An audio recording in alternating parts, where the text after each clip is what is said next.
In addition to Heather's confession to Daniel, Phyllis intervenes in the relationship between Christine and Danny. Hello everyone, my name is Oliver.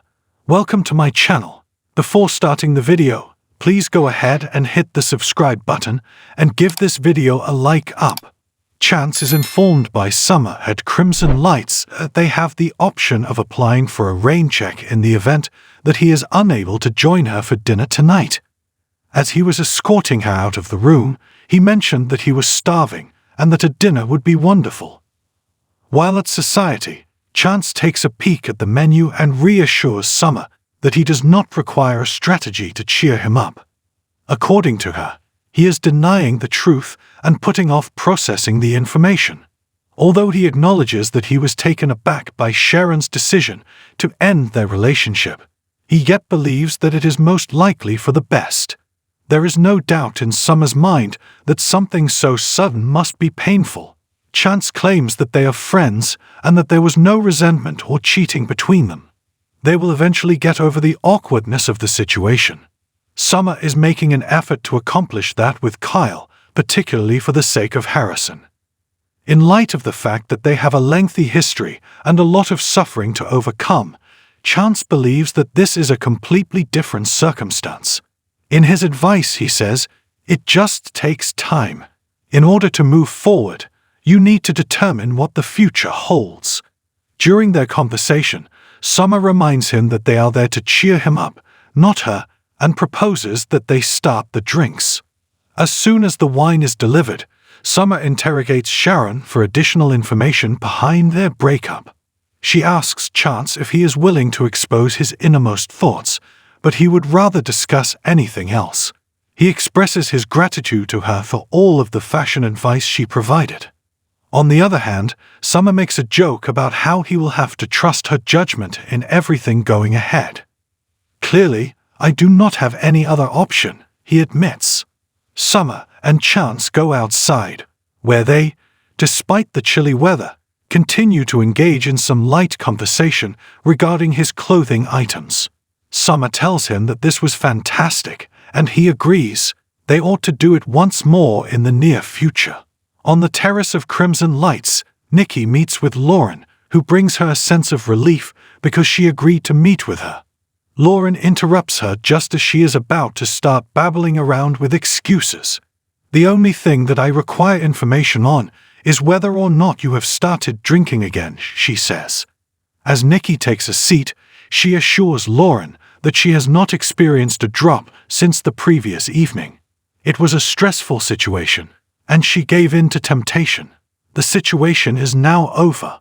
What about 5 minutes from now? Her friend is happy to hear that, but what happened then? She is informed by Nikki that her purse is empty, and she also mentions that she attended a meeting. She has Lauren's full faith. It's just that she's worried and scared about it.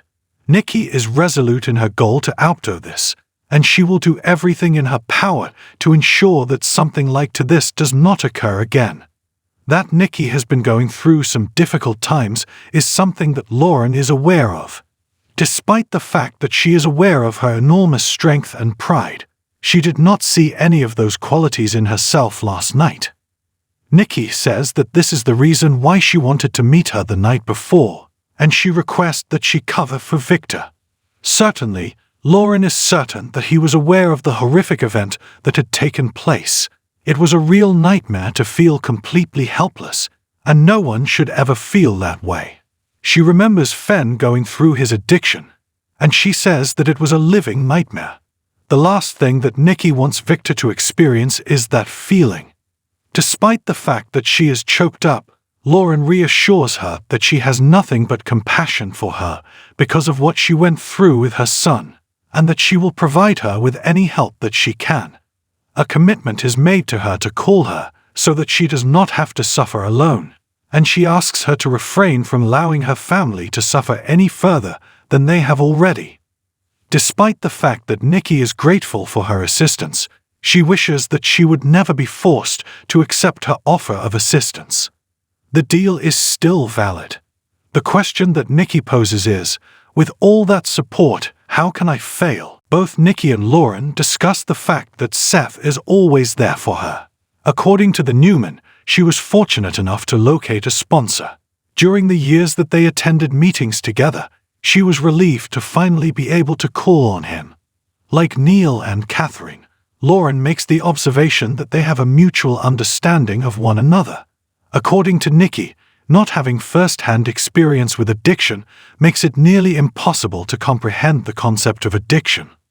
Lauren shares with her that Finn and his sponsor have a strong relationship and even took part in the holiday celebration together. However, Nikki is thankful that Seth was there for her, even though she is unsure whether or not things will remain the same with him.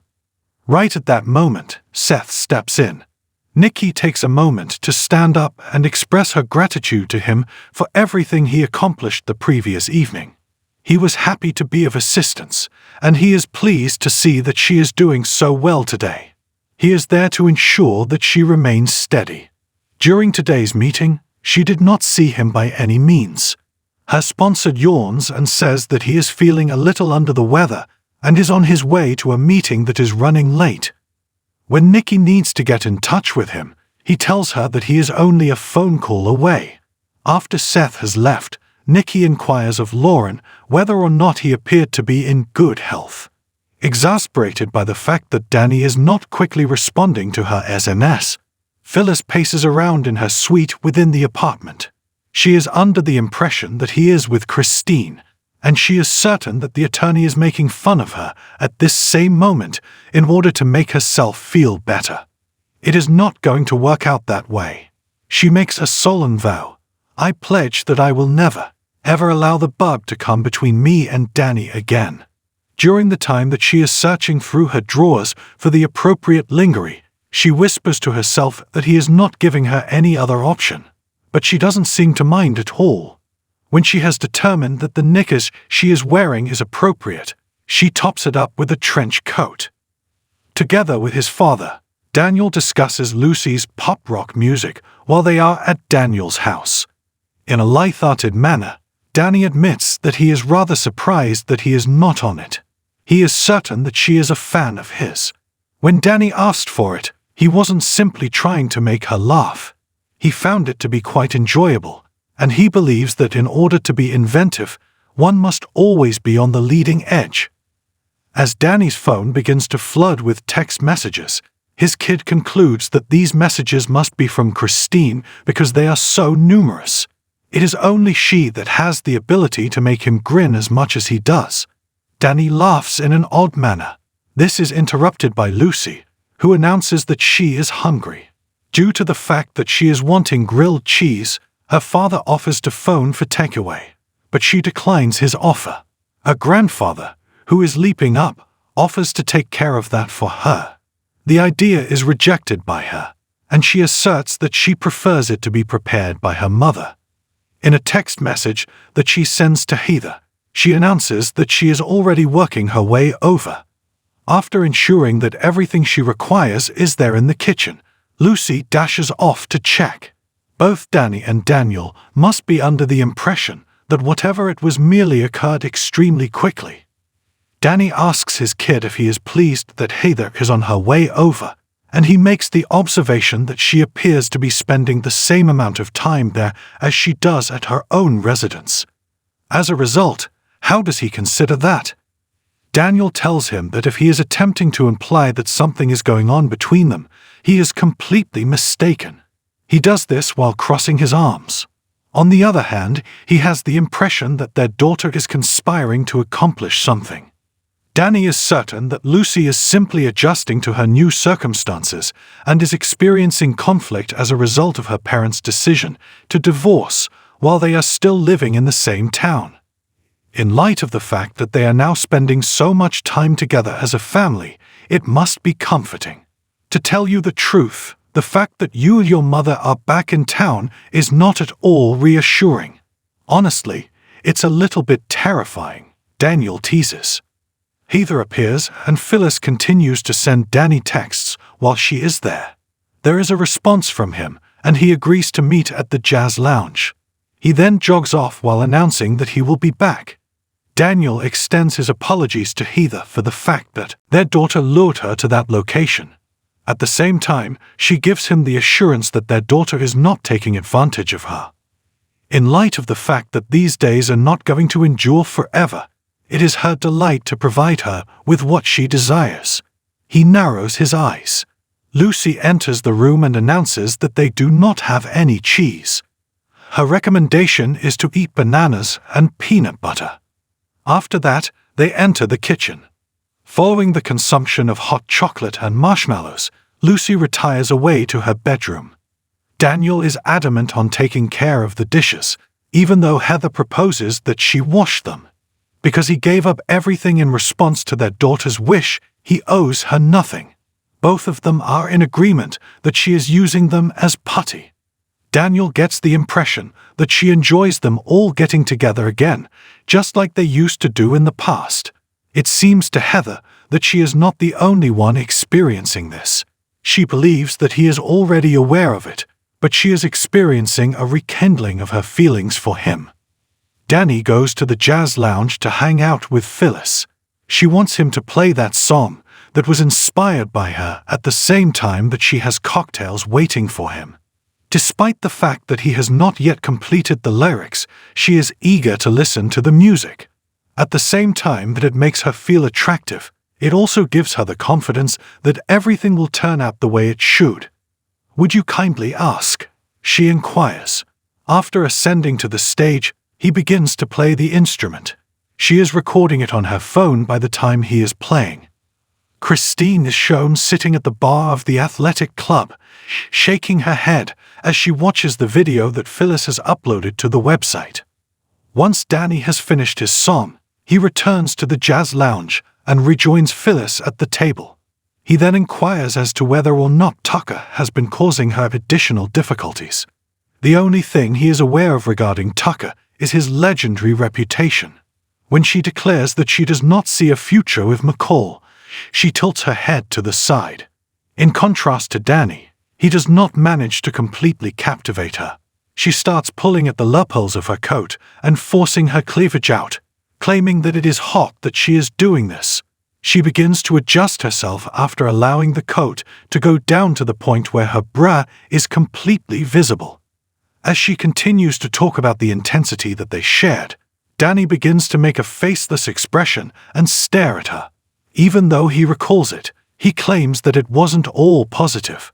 While biting her finger, she exclaims, "It was all good," and then she goes on to say that they could have that fire again. The phone of Danny will ring. If he does examine it, he discovers that it is the video of him playing, despite Phyllis's request that he not do so. She uploaded it with the caption, "24 hours after your ex plays you a love song." When he demands to know what this is, she acts as if she is confused and explains that all she wanted was for the world to hear his lovely music. He claims that she is really irritating, and he is aware of the reason why she posted this. In spite of the fact that there is no romantic connection between them, she wants everyone to believe that romance exists between them. "Have you changed at all?" he says. "You haven't changed at all." As for Christine, Phyllis is adamant that she has evolved and is not playing games. She is his most treasured possession. One of the things that she brings up is Cricket's boasting about taking him on a romantic vacation. It saddens her when she comes after her in such a manner, especially considering that Christine was only trying to apologize. She just wanted her to feel like dirt because she felt threatened. All of this is difficult for Danny to take in at this point. His pleading is, "Would you kindly tell me that you didn't mention that you kissed me?" As far as Phyllis can recall, he was also kissing her at the time. She believes that by getting back at her, she was demonstrating self-control and restraint. This is something that Danny cannot possibly believe. "Why didn't you tell Christine about it?" his ex-girlfriend asks him. He was unable to comprehend how that could possibly be beneficial. A hushed voice whispers, "I believe you enjoyed it." He accuses her of attempting to manipulate the situation. The fact that he is happier and more at ease when he is around her is something that she is certain he does not want to admit to himself. As Danny leaps up, He declares her to be completely ignorant and then demands a scotch. As she makes her way over, Phyllis informs him of the struggles he must endure in order to feel at ease with the bug, and to maintain the appearance that he is still drawn to her. Danny tells her to back off, even though he is getting in her face. As she pushes back, she encourages him to put his faith in his intuition. While she is kissing him, Phyllis adds, "I know what I know, and I know this." As soon as Christine steps in and sees them together, he gives her a peck on the cheek. Thanks for watching this video. Please subscribe my Media to our channel and stay with us.